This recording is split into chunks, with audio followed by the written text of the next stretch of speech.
Hey everyone, and welcome to today's Explainer. I am absolutely thrilled you're here with us, because today we are pulling right back the curtain on how history was actually made.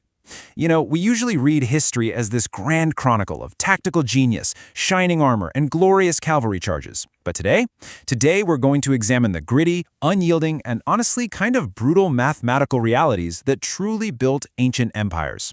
There's this famous military maxim from the United States Marine Corps that goes, "Amateurs talk strategy, professionals talk logistics." And man, that perfectly sets the stage for our deep dive today.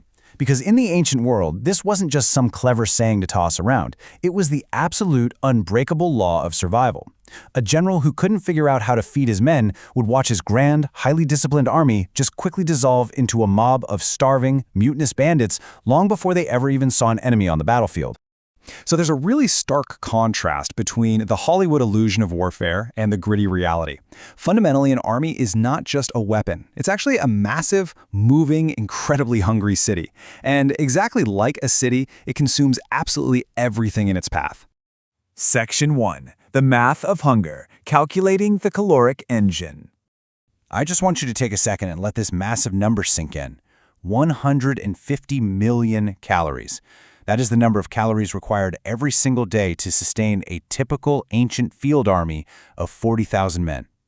Keep in mind, an ancient soldier was carrying anywhere from 40 to 80 pounds of gear and walking up to 20 miles a day over incredibly rough terrain. So each guy is burning up to 5,000 calories individually. What's really interesting here is where those 150 million calories actually came from. To sustain those 40,000 men, it required a staggering 40 tons of grain every single day. Complex carbohydrates were the undisputed fuel of the ancient world. Meat actually spoiled way too quickly and was a total logistical nightmare to transport. In fact, there's a brilliant bit of historical irony here. The Roman historian Tacitus actually recorded that Roman legionaries would complain when their grain ran out, and they were forced to survive on meat. And they didn't just get handed a nice fresh loaf of bread either. The daily routine of a soldier was grueling, just back-breaking work.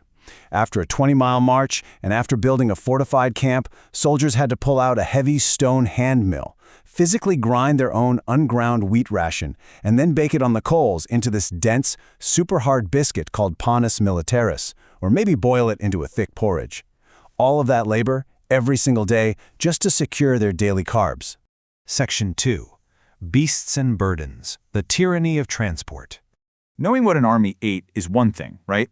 But figuring out how to actually move it is the true nightmare. Ox-drawn carts could carry a lot of weight, sure, but they were incredibly slow. We're talking maxing out at like 2 miles an hour. And they constantly broke their axles or just got totally bogged down in trackless terrain. Which begs a really logical question. Why not just use pack animals? Like sure-footed mules. Well, this introduces the most brutal mathematical paradox of ancient supply lines.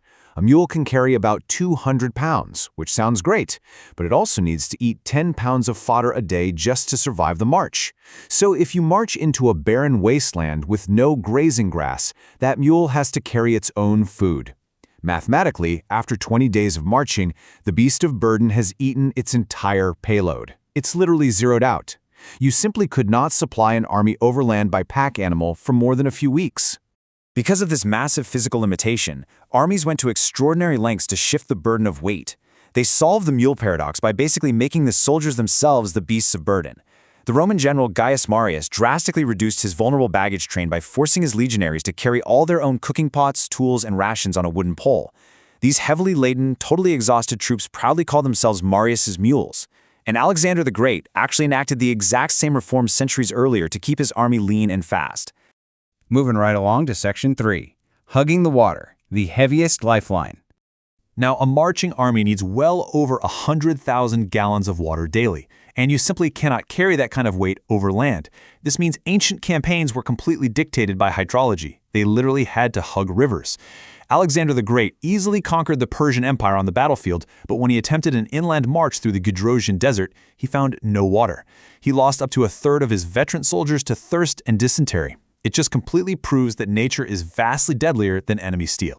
And hey, even when water was found, it was often stagnant and just teeming with dangerous bacteria. The Romans solved this with an ingenious ancient sports drink called pasca.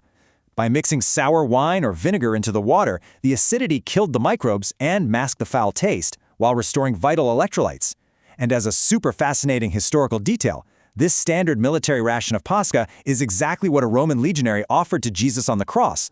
Section 4. Imperial Supply Chains. Masterclasses in Logistics.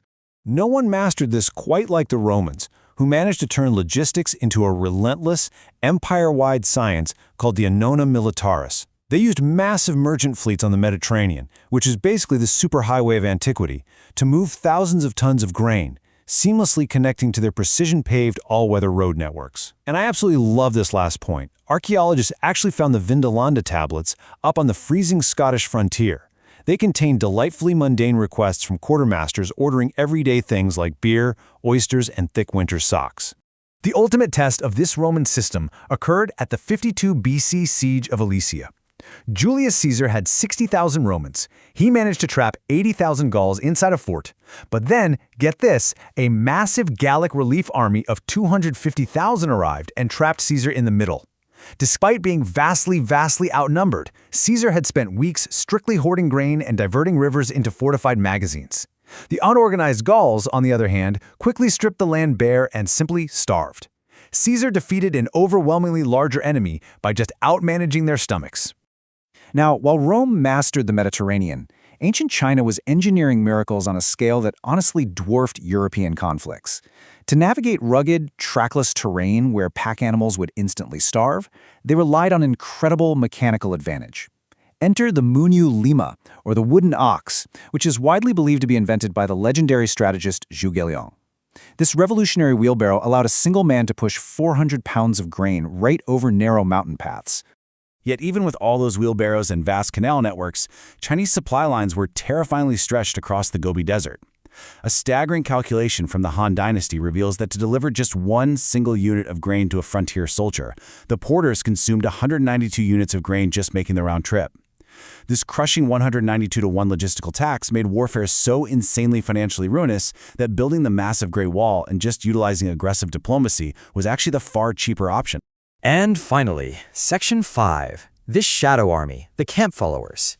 An ancient army was always shadowed by a moving city of camp followers, often at a 1-to-1 ratio with the actual fighting men. This shadow army was a deafening, thriving economic market filled with blacksmiths, enslaved baggage carriers, and civilian merchants called sutlers who fenced war booty. It was also heavily populated by local wives and trailing families. Now, while this was absolutely essential for maintaining morale and repairing gear, having a massive civilian baggage train was a severe psychological and strategic liability if the army was ever ambushed. So, to summarize everything we've uncovered in this explainer today, a sword can certainly win a battle. But you cannot eat iron, and you cannot drink bronze. The states that truly forged history, like Rome, Han China, Macedonia, they weren't necessarily the ones with the bravest warriors. They were the meticulously organized states capable of calculating daily calories, paving roads, dredging canals, and managing the relentless friction of nature. I want to leave you with this final, provocative thought. The next time you look back at the grand sweep of history, try to look past the waving banners and the shining spears. Look to the rear of the column. Look at the thousands of groaning wooden carts, the endless sacks of grain, and ask yourself, who fed the mules? Please like and subscribe.